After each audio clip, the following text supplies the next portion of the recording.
So let's say you're just getting started. You've opened a new firm or you want to start developing your professional network in some way, but you just have no earthly idea where to start. The options are frankly overwhelming because there are 6,584,000,000,000 different things you could be doing.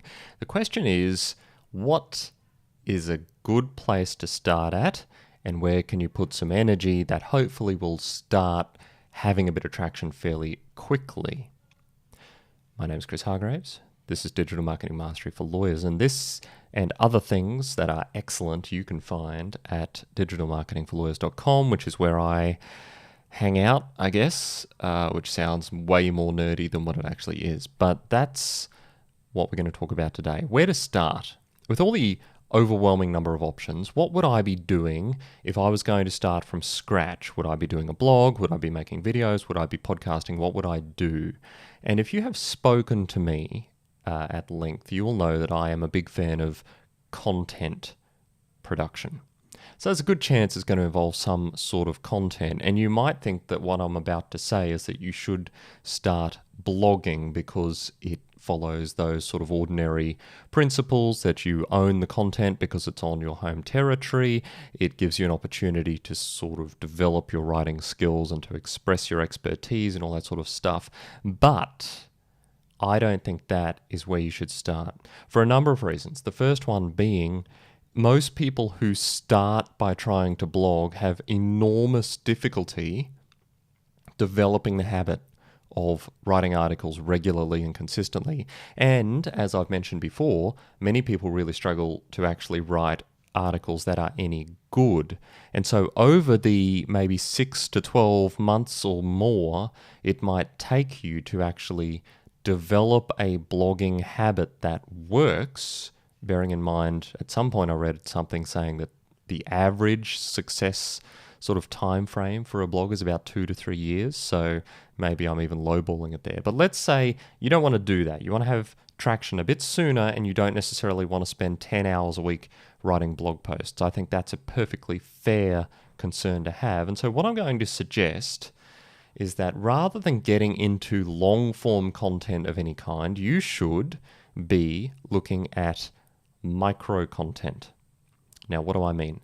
I mean native content on various social media platforms that only takes a short amount of time to produce, but has a large impact when we're talking about relationship development. Because if we go way back to probably the second or third episode or something like that of this series, you will recall that I talked about being known, liked, and trusted by a defined group of people who are your potential clients or your potential referrers, and that your activities need to align with the goal of becoming known, liked, and trusted by that group of people.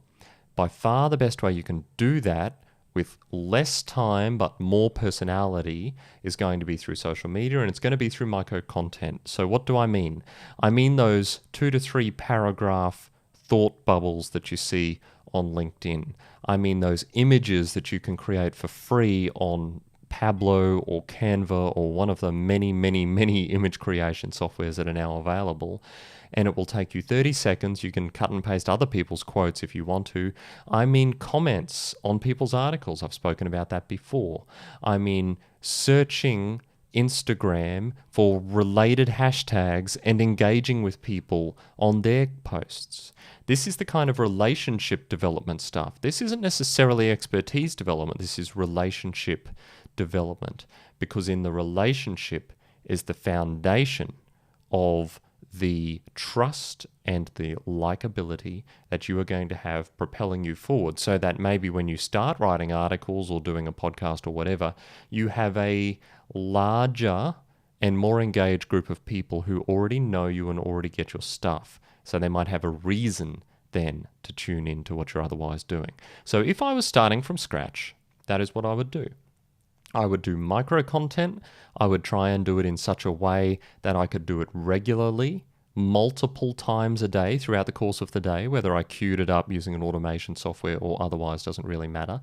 But that's what I would be looking at. I would be looking at short, snappy, punchy content, engagement through comments, and relationship development strategies across probably all of the social media platforms that are even vaguely relevant to you. Most likely that's going to include Facebook and maybe Facebook groups if you have relevant groups. It might include LinkedIn. It will almost certainly include Instagram. And those are going to be the big three. Depending where you're located, I might lob Twitter in there as well. In Australia, Twitter's a bit of a hit and miss sort of scenario, so take that one with a grain of salt. Of course, there are plenty of other options out there in terms of social media channels. You might find that your audience hangs around on Pinterest. But remember this, everyone likes it when other people engage with their stuff. So be that person, practice becoming second nature at just doing this. It may be 5 to 10 minutes a day, and you'll be amazed how much interaction and engagement you can actually generate, how much goodwill you can foster among your potential referrers and clients as a consequence of just that small amount of activity. That's where I would start, that's what I would do, and that is all I am saying, other than the usual stuff, like hit the subscribe button, connect with me if you're not, and don't forget, ask questions if you need them, and otherwise you know where to find me. I'll see you next time.